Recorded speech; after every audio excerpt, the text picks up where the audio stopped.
Hello YouTube family, welcome back to అర్నోడ్ oil vlogs. నేనైతే YouTube channel start చేసి 1 సంవత్సరం పైనే అయింది. కాకపోతే నెలకొకటి సంవత్సరానికి ఒకటి వీడియో పెడుతూ ఉంటే ఎలా ఫేమస్ అవుతాను చెప్పండి. సో ఇంకా ఫిబ్రవరి నుంచి కంటిన్యూగా వీడియోస్ తీయాలని చెప్పి డిసైడ్ అయ్యాను. కాకపోతే ఏప్రిల్లో నాకు కొంచెం హెల్త్ ఇష్యూ వల్ల వీడియోస్ చేయలేకపోయాను. నా లైఫ్లోనే బెస్ట్ మూమెంట్ ఒకటి జరిగిందని చెప్పవచ్చు. అదేనండి, నేను కన్సీవ్ అయ్యాను. ఇంకా కన్సీవ్ అయితే తెలిసిందే కదా, వామిటింగ్ సెన్సేషన్, అన్ఈజీగా ఉండడం ఇవన్నీ ఉంటూ ఉంటాయి.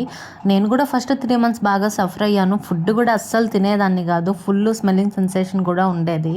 ఇంకా ఫైనల్గా 5th మంత్లోకి అయితే ఎంటర్ అయ్యాను. ఇంకా అమ్మ నన్ను ఇంటికి తీసుకెళ్ళడానికి అని చెప్పి వచ్చారు. ఇక్కడ ఒక చిన్న ఫంక్షన్ లాగా చేశారు. ఒక 5 మందిని మాత్రమే పిలిచారులేండి. నార్మల్గా నలుగు పెట్టి ఇంకా చదివి తినిపించి అమ్మ వాళ్ళైతే తీసుకెళ్లారు. ఇక్కడ అమ్మ అత్తమ్మ కాకుండా ఇంకా ముగ్గురు మాత్రమే. అంటే 5th మంత్లో నార్మల్గా అమ్మ వాళ్ళ ఇంటికి వెళ్ళి నిద్ర చేసి రావాలి అంటారు. నార్మల్గా 3rd, 5th రెండిట్లో వెళ్ళాలనుకుంటా. నేను 3rd మంత్లో వెళ్ళలేదు. లాంగ్ జర్నీ ఎందుకు రిస్క్ అని చెప్పి, అందులోనూ ఫస్ట్ ప్రెగ్నెన్సీ కదా, రిస్క్ చేయలేము. ఇంకా 5th మంత్లో వెళ్ళేసి ఇంకా 5th మంత్ ఎండింగ్లో వస్తాను. 6th మంత్ పెట్టే ముందు మంచి రోజులు చూసుకొని. నా మ్యారేజ్ వచ్చేసి 21లో జరిగింది. మ్యారేజ్ తర్వాత నేను పీసీఓడి ఇష్యూతో చాలా సఫర్ అయ్యాను. 1 year ఏం పట్టించుకోలేదు. బట్ నెక్స్ట్ నుంచే 2nd యానివర్సరీ నుంచి అయితే కొంచెం కేర్ తీసుకొని మెడిసిన్ యూస్ చేయడం అవన్నీ చేశాను.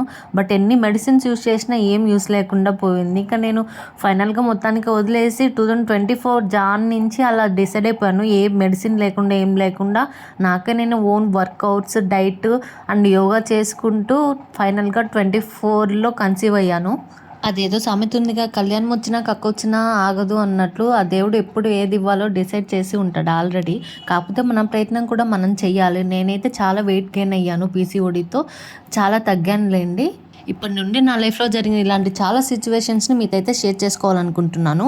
నా వీడియోస్ కోసం నా ఛానల్ని లైక్ చేసి, షేర్ చేసి, అలాగే సబ్స్క్రైబ్ చేసుకోవడం మర్చిపోవద్దు.